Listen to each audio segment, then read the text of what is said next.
এই রিক্রুটমেন্টে কোনো অযোগ্য নেই, কোনো অযোগ্য নেই।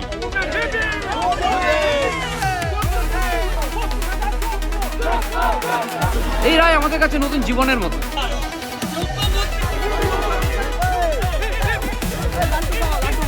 এতদিন ধরে দিনের পর দিন ধরে অযোগ্য বলা হচ্ছে, আজকে আমরা আমাদের যোগ্যতা প্রমাণ করতে আমরা ছিলামই।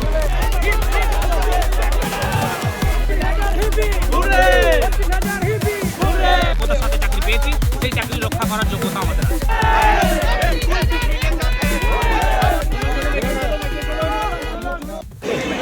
আমাদের সঙ্গে যে অন্যায় হয়েছে দিনের পর দিন, বা যেভাবে আমাদেরকে এক ধরনের সামাজিকভাবে বা মিডিয়ার দিক থেকেও বা সামাজিকভাবে আমাদের পারিপার্শ্বিক বন্ধু, আমাদের কলিগরা সকলেই আমাদেরকে যেভাবে ছোটো করেছেন দিনের পর দিন, সেই জায়গা থেকে আজকে আমাদের মুক্তি হয়েছে। সেই মুক্তির একটা আনন্দ করতে পারেন, অবশ্যই নিজেদেরকে যোগ্য প্রমাণ করতে পেরেছি। সেই জায়গা থেকে আজকে আমরা স্কুলে পড়াচ্ছি, যে স্কুলে পড়াই বাচ্চারা জানে, গার্জেনরা জানে আমরা কীরকমভাবে ডেডিকেটেডলি পড়াই।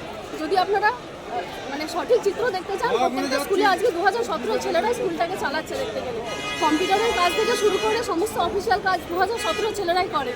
সেখানে গিয়ে আজকে মানে আমাদেরকে অযোগ্য বলা হচ্ছে, এত দিন ধরে দিনের পর দিন ধরে অযোগ্য বলা হচ্ছে। আজকে আমরা আমাদের যোগ্যতা প্রমাণ করতে যোগ্যতা আমরা ছিলামই, আজকে সেটা প্রমাণ করতে পেরেছি অফিসিয়ালি। সেই জন্য আমাদের সেই জয়টা পেয়েছি বলে সেই উচ্ছ্বাস, সেই আনন্দ। আপনার নাম? আইনজীবী তরুণজ্যোতি তিওয়ারি বলছেন সুপ্রিম কোর্টে যাবেন এই রায়কে নিয়ে, কি বলবেন?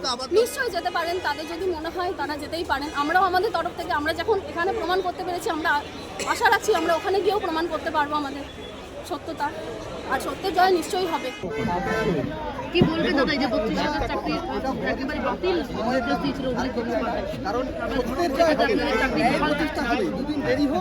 যে 32,000 চাকরি একসাথে বাতিল করে দিয়েছিল শুধুমাত্র অনুমানের ভিত্তিতে এবং কিছু এক্সটার্নাল কনসিডারেশনের ভিত্তিতে, সেই এক্সটার্নাল কনসিডারেশনের ভিত্তিতে যে বাতিল হয়েছিল সেটাকে আজকে সেই রায়কে আজকে ডিভিশন বেঞ্চ খারিজ করে দিয়েছে। প্রথমে আমরা সুপ্রিম কোর্টে গেছিলাম, সুপ্রিম কোর্ট থেকে আমরা জিতেছি, সেখান থেকে আমরা ডিভিশন বেঞ্চে এসেছি, সেখানেও আমরা জিতেছি। এই রায়কে তারা যদি চ্যালেঞ্জ করে সুপ্রিম কোর্টে, সেখানেও আমরা জিতবো। আমরা যোগ্যতার সাথে চাকরি পেয়েছি, সেই চাকরি রক্ষা করার যোগ্যতা আমাদের আছে।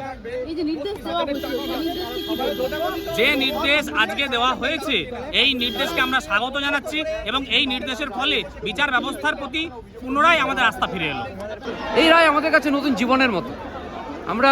আমাদের কাছে মৃত্যু ছাড়া কোনো গতি থাকতো না যদি আমরা এই রায় না আসতো, কারণ আমরা অন্যায় করিনি, আমরা যোগ্য ছিলাম। বরাবরই আমরা বলে আসতাম যে আমরা যোগ্য, আমাদের বিরুদ্ধে কোনো অভিযোগ হয়নি। যারা আমাদের বিরুদ্ধে অভিযোগ করেছে তারা 5-6 বছর পর তাদের হঠাৎ মনে হয়েছে যে তাদের ইন্টারভিউ হয়নি, তাদের অ্যাপটিটিউড হয়নি।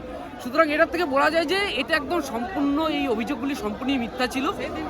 সিঙ্গেল বেঞ্চে আমরা আমাদের কথা বলতে পারিনি, পরবর্তীকালে সুপ্রিম কোর্টের মাধ্যমে আমরা সেই আদেশ নিয়ে আসি এবং ডিভিশন বেঞ্চ আমাদের সম্পূর্ণ কথা শুনেছে, বিপক্ষদেরও কথা শুনেছে এবং অবশেষে আমরা জিতেছি।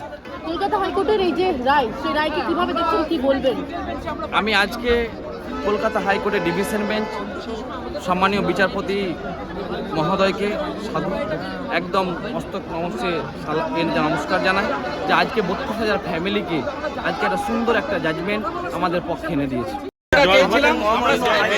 আমাদের আস্থা আছে, আমরা এতটুকু দুর্নীতির আশ্রয় নিয়ে চাকরি পাইনি, তাহলে আমরা এই গ্লানি থেকে মুক্তি চাই এবং সত্যের জয় হোক, সেটা আমরা পেয়েছি এবং সেটা আমরা এটাই চেয়েছিলাম। সত্যমেব জয়তে, এই কথাটা একদম মিলে গেল। সত্যমেব জয়তে এটা মিলে গেল।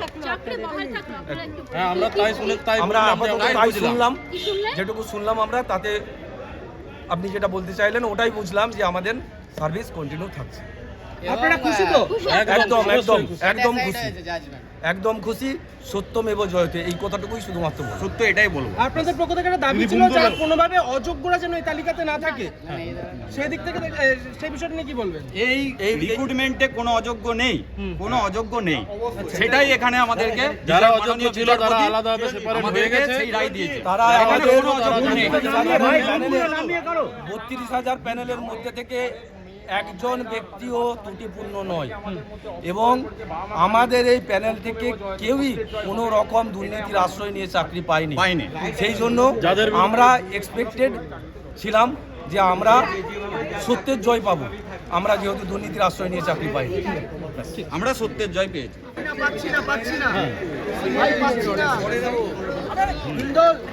ইন্দোল পাচ্ছি না।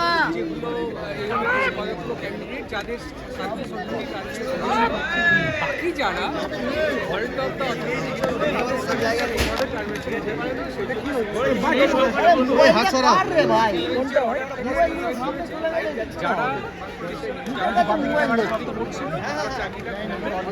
এবং সিঙ্গেল বেঞ্চের যে অর্ডার সেই সংখ্যাটা কত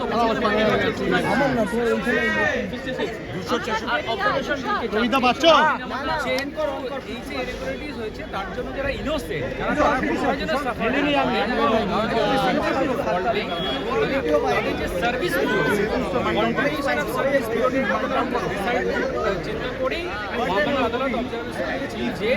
যেহেতু যারা চাকরিটা পেয়েছিল তাদের এখানে কোনো ফল্ট নেই, কোনো ফল্টের জন্য তাদেরকে কোনোভাবে টার্গেট করা যেতে পারে না।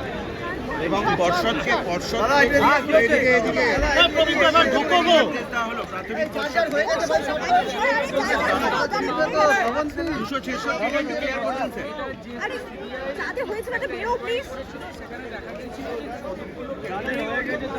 যারা ডাইরেক্ট ইনভলভমেন্ট ছিল এবং তারা কোনো সামহাও কোনো মাইটারি বেনিফিট দিয়ে বা কোনোভাবে তারা চাকরিটা পেয়েছিল তারা অলরেডি, তাছাড়া বাকি যারা তারা কোনোভাবে ইনভলভমেন্ট এখানে নেই, অথরিটির কোনো ফল্টের জন্য কোনোভাবে ইনোসেন্টরা সাফার করবেন না এবং তাদের চাকরিটা বহাল থাকবে।